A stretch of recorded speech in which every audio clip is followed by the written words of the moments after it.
Mr. Prashant Dikshit is a recognized name in the field of journalism. Editor of Lokmat Pune, he has served in this field for over 3 decades. He has also served in leading dailies like Maharashtra Times, Daily Sakal, Lok Satta, Bhaskar, and many more. One of his most popular columns was for the daily Lok Satta named Lal Killa Varun.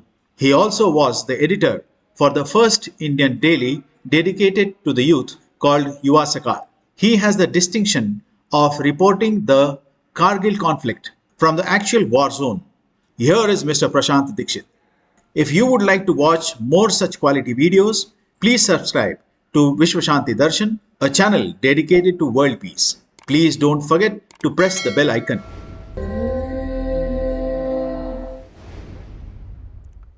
Harm and care. Harm म्हणजे माझ्या अपत्याला कोणी त्रास देत असेल तर मी त्याला धडा शिकवेन, ही प्रेरणा त्यातनंच आली आहे. कारण मला प्रोटेक्ट करायचं आहे. ज्या पद्धतीचं संगोपन किंवा ज्या पद्धतीची करुणा ही पहिल्या चित्रात आहे तीच दुसऱ्या चित्रात आहे. ही बेसिक प्रेरणा आहे.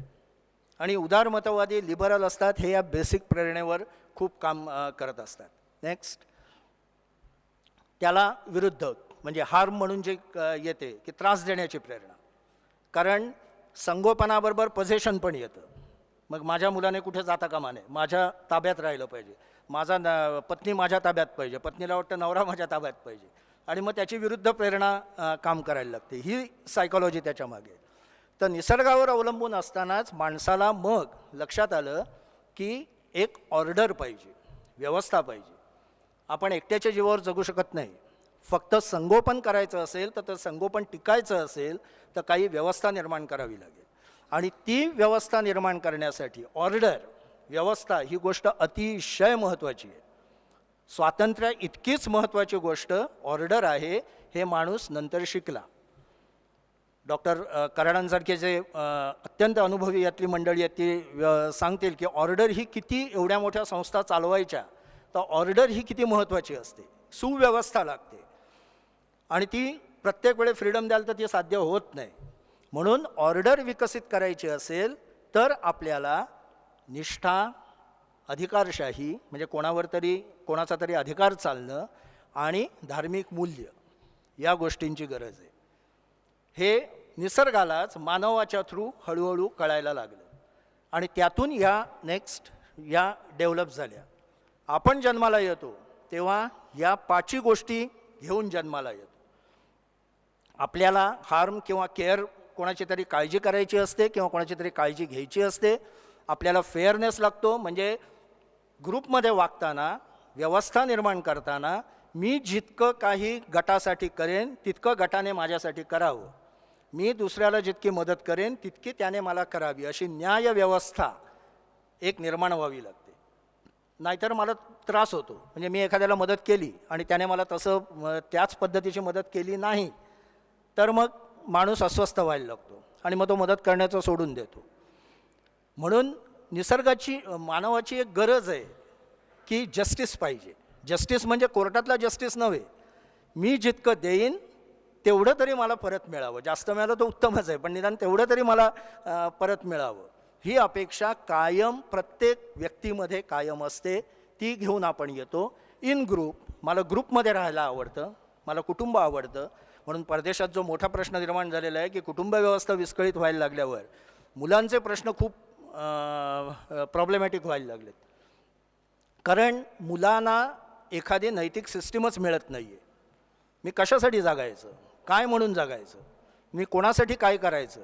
जसं आपल्याकडच्या बऱ्याच व्यावसायिक कुटुंबात मी फिरतो, मोठ्या म्हणजे ज्यांचे खूप मोठे व्यवहार आहेत, मला अनेकदा दिसतं त्यांच्यातला ड्रायव्हिंग फोर्स हा माझ्या मुलासाठी, माझ्या नातवंडासाठी मी हे तयार करून ठेवतो आहे, त्याने याच्यावर पुढे जायचं आहे.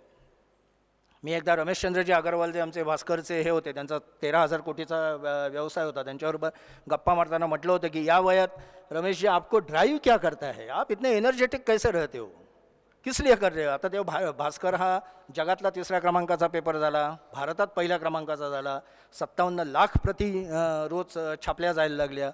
आता काय तर मला तुम्हें क्या लगता है, मैं खुद के लिए कर रहा हूँ.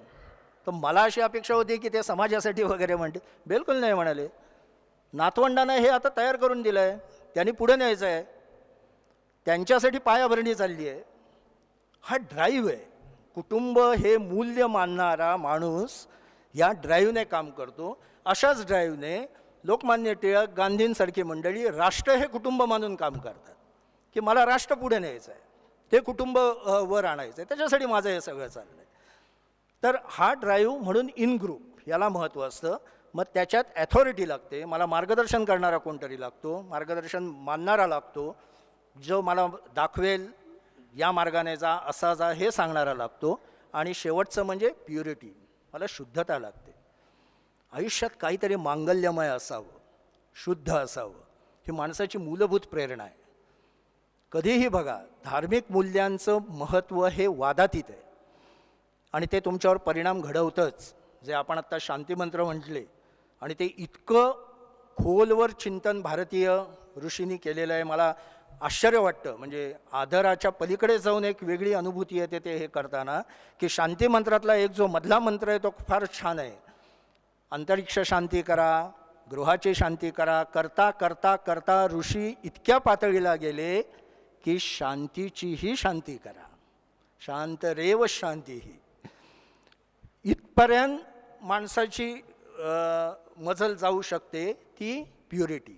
मला आयुष्यात मंगलमय पाहिजे, काहीतरी शुद्ध पाहिजे, स्वच्छ पाहिजे. स्वच्छताही काय आहे, शुद्धतेचंच वेगळं रूप आहे. महात्मा गांधी साधे राहायचे, पण एकाने मला वाटतं विनोबांनी लिहिलेलं आहे, महात्मा गांधी साधे होते पण महात्मा गांधी गबाळे नव्हते. हा फरक आहे. गांधींचं धोतर नेसणं हे अजून तुम्ही फोटो बघा, इतकं टापटपीचं धोतर अजूनही कोणाला नेसता येत नाही. तर आणि त्यातनं एक जी प्युरिटी, एक शुद्धता येते, ती समाजावर काम करते पुढे. तर स्थिर राहण्यासाठी, म्हणजे समाज स्थिर राहण्यासाठी आचारधर्म जो आपण रोज वापरतो, त्याच्यात एक शुचिता, निष्ठा आणि अधिकार या गुणांना मात्र आपल्याकडे म्हणजे भारतीय समाजात जरुरीपेक्षा जास्त महत्त्व दिलं गेलं. म्हणजे नंतर असं व्हायला लागलं की हे आचारगुण हेच आपले आचारधर्म हाच महत्त्वाचा आहे. मग ती शुद्धता, मनाची शुद्धता न राहता भटजीने येऊन पाणी शिंपडलं, तुळशीपत्र हे केलं तरी शुद्धता, अशा पद्धतीचं ते रिच्युअल व्हायला लागलं, मेकॅनिकल व्हायला लागलं. आणि माणूस मेकॅनिकल गोष्टीतनं एक गुंगी येते. एक गोष्ट तुम्ही तितकीच करत राहाल तर ते गुंगीच्या तुमचा मेंदू तसा तंद्रीत जातो. भारतीय समाजाला एक त्या पद्धतीची तंद्री आली. आणि पाश्चात्य समाजाकडे बघाल तर तिथे खूप संघर्ष होते. त्यांच्याकडे आपल्याकडे जितकं भव्य तत्त्वज्ञान निर्माण झालं तसं गेल्या आपले 600-700 वर्षापूर्वीपर्यंत काही झालेलं नव्हतं. तमोयुगच म्हणत, तिकडल्याला ते डार्क एज म्हणूनच ते म्हणतात. पण त्यातनं जो संघर्ष निर्माण झाला, गटागटांमध्ये जे लोक एकमेकाच्या जीवावर उठायला लागले, त्यातून त्यांना स्वातंत्र्य, नॉव्हेल्टी या गोष्टीचं महत्त्व पटायला लागलं. मला अनेकदा असं वाटतं, हा कदाचित चुकीचा, अत्यंत हा प्लॅटफॉर्मही चुकीचा असेल, पण मी हा म्हणून मानतो की अनेक मोठे शोध जे आपण आत्ता वापरतोय आणि ज्यामुळे आपलं जीवन सुसह्य झालं आहे, त्याचं मूळ तुम्ही शोधायला जाल तर ते युद्धामध्ये आहे. मेडिकलचं सगळं, मेडिकल सायन्सची डेव्हलपमेंट जी आहे, तो युद्धात सैनिक लवकरात लवकर बरा होऊन परत दुसऱ्यांना मारायला जायला पाहिजे, म्हणजे हिंसेसाठी. त्याच्यासाठी, त्याला बरं करण्यासाठी जे जे प्रयोग केले गेले ते आता नंतर मार्केटिंग करून आपल्यापर्यंत येत आहेत. त्यामुळे त्या पाश्चात्य समाजाला त्या गोष्टींचं महत्त्व कळलं, परंतु म्हणजे त्यांना स्वातंत्र्याचं महत्त्व कळलं. मात्र त्यांनी ज्या संस्था उभ्या केल्या, एक म्हणजे दुसरं याच्याबद्दलचं रिसर्च आहे, ते इथे आणलेलं नाही, की पाश्चात्यांनी पौरात्यांवर इतकं राज्य सहज कसं केलं. हा एक संशोधनाचा विषय आहे इतिहास आणि याच्यात, आणि त्याचं फार डीप संशोधन चाललं आहे. कारण तुमच्यापैकी अनेकांना माहीत असेल, पण 1600 सालापर्यंत जगाच्या टोटल GDPच्या 60% GDP हा भारत आणि चीनमधनं येत होता. 60%. इतके श्रीमंत होते हे देश. आणि तिकडनं बाकी सर्व जगातनं 40 येत होता. आता पूर्ण उलट झालेलं आहे. हे का झालं? तर त्यांनी असं म्हटलं होतं की 6 ॲप डेव्हलप केली त्या लोकांनी. आत्ताच्या भाषेत बोलायला आहे म्हणून त्यांनी ॲप केलं आहे. त्यातलं एक ॲप असं आहे की बँकिंग सिस्टीम किंवा मेडिकल सिस्टीम आपल्याकडचं आरोग्य फार वाढलेलं असतं तर कदाचित शिवाजी महाराज 53व्या वर्षी गेले नसते. पहिला बाजीराव 40व्या वर्षी गेला नसता. त्याने जे पुढे कर्तृत्व दाखवलं असतं फिजिकली त्यांच्या अस्तित्वामुळे ते कदाचित आपण मिस केलं, परदेशात ते साध्य झालं. मी एक उदाहरण म्हणून देतो. तर त्यामुळे त्या संस्थांमध्ये म्हणजे त्यांनी फ्रीडममधनं संस्था डेव्हलप केल्या, मात्र संस्था चालवायची असेल तर त्याच्यामध्ये निष्ठा, अधिकार ही मूल्य आली पाहिजे. तुम्ही संस्था निर्माण करताना स्वातंत्र्य करा, पण एकदा संस्था निर्माण झाली की मात्र त्यामध्ये तुम्हाला पुढची जी मूल्य आहेत लॉयल्टी, निष्ठा, म्हणजे लॉयल्टीलाच निष्ठा म्हणा, अधिकार म्हणा, आणि शुद्धता म्हणजे संस्थेबद्दलची एक पवित्र भावना, मंगलमय भावना ही तुमच्या मनात नसेल तर ती संस्था उभी राहत नाही. हे त्यांच्या लक्षात आलं. हे तुम्ही बघाल, हा जगभर केलेला सर्वे, जवळजवळ 2.5 लाख लोकांकडनं प्रश्नपत्रिका म्हणजे या करून केलेला सर्वे. तर याच्यात तुम्ही बघाल तर ते खाली तुम्ही बघाल तर लिबरल असं लिहिलेलं आहे, म्हणजे उदारमतवादी असतात त्यांच्यात प्युरिटी, शुद्धता या मूल्याला अतिशय कमी महत्त्व असतं. ते म्हणतात शुद्धता बिद्धता बकवास आहे, कशाला शुद्धता बिद्धता, नमस्कार करायची काही गरज नाही. पण ते केअर, दुसऱ्याची काळजी घेणं किंवा दुसऱ्याला त्रास न पोहोचवणं याला अतिशय महत्त्व देतात आणि न्याय वर्तणुकीला अतिशय महत्त्व देतात. म्हणून तुम्ही बघाल तर आपल्याकडचे सुद्धा लिबरल म्हणतात अल्पसंख्याकांना त्रास होता कामा नये. अल्पसंख्याकांकडे, समाजातल्या छोट्या गटाकडे ते अपत्याच्या दृष्टीने बघतात. हे आपण समजून घेतलं पाहिजे. त्याच्यामागची जी भावना असते ती समजून घेतली पाहिजे. त्यांना वाटते हे लहान मुलासारखे आहेत, यांना सांभाळलं पाहिजे. ते अधिक महत्त्वाचं आहे तुमच्या प्युरिटीपेक्षा. ते प्युरिटी, इन ग्रुप, ॲथॉरिटी याला कमी महत्त्व देतात आणि याला जास्त महत्त्व देतात. मात्र हेच तुम्ही कॉन्झर्वेटिव्ह, पुराणवादी ह्याच्याकडे जाल तर ते त्यांनासुद्धा करुणा महत्त्वाची आहे. हा महत्त्वाचा, सर्वात महत्त्वाचा मुद्दा आहे यातला. आपण जे म्हणतो की उजवे लोक यांना लोकांचं काही देणं घेणं नसतं, ते अत्यंत स्वार्थी असतात, तसं नाही आहे. त्याची डिग्री कमी असते, यांची इतकी आहे तर ती खाली आलेली असते. पण त्यांच्या दृष्टीने सुद्धा दुसऱ्याला मदत करणं, दुसऱ्याची काळजी घेणं या गोष्टींना महत्त्व आहे. पण त्याच्याबरोबरच शुद्धता म्हणजे प्युरिटी, शुचित्व किंवा मांगल्य, ॲथॉरिटी आणि इन ग्रुप यालाही तितकंच महत्त्व आहे. याचं म्हणजे चौरस आहार घ्यावा असं उजव्या लोकांचं म्हणणं असतं आणि डाव्या लोकांचं म्हणणं असतं नाही नाही ह्याच अतिशय महत्त्वाचे आहेत. हाच जर का सर्वे आपण, हा अमेरिकेतला आहे मुख्यतः, पण हाच पॅटर्न तुम्हाला वेगवेगळ्या ठिकाणचा, हा ब्रिटनमधला आहे बघा, साधारण पॅटर्न तोच आहे. पुढे हा वेस्टर्न युरोपमधला आहे, पुन्हा पॅटर्न तसाच आहे. पुढे हा ईस्टर्न युरोपमधला आहे, इथेही पॅटर्न तोच आहे. मुस्लिम देशातला आहे, इथे सुद्धा बघा केअर यालाच त्यांनी महत्त्व दिलेलं आहे. आपल्याला अनेकदा वाटतं मिडल ईस्टमध्ये ज्या पद्धतीचं बॉम्बस्फोट हे ते चाललेलं असताना लोक दुसऱ्याचा विचार करतात की नाही, तसं नाही आहे. तेच मूल्य महत्त्वाचं आहे. परंतु ॲथॉरिटी हे मूल्य सेकंड याला गेलेलं आहे. इथे बारकाईने बघाल तर धर्मग्रंथाची ॲथॉरिटी किंवा धर्मगुरूची ॲथॉरिटी याला अधिक महत्त्व आलेलं आहे. ते मानलं पाहिजे. हे त्यांच्यात जास्त दिसतं. पुढे हा साऊथ ईस्ट एशिया म्हणजे भारत, याच्यात तुम्ही बघाल तर काळजी घेणं, दुसऱ्याची कणव हा आपल्या संस्कृतीचा विशेष आहे. आपल्या संत महात्म्यांनी जे काम केलेलं आहे ज्ञानेश्वरांपासून रामकृष्णांपर्यंत, त्यातनं तुम्ही बघाल तर समाजाच्या सर्व थरावर करुणा या मूल्याला सारखंच महत्त्व आहे. तुम्ही राजकीयदृष्ट्या उजवे असा डावे असा, हे टिपिकल भारताचं वैशिष्ट्य आणि ज्याचा आपल्याला अभिमान वाटला पाहिजे.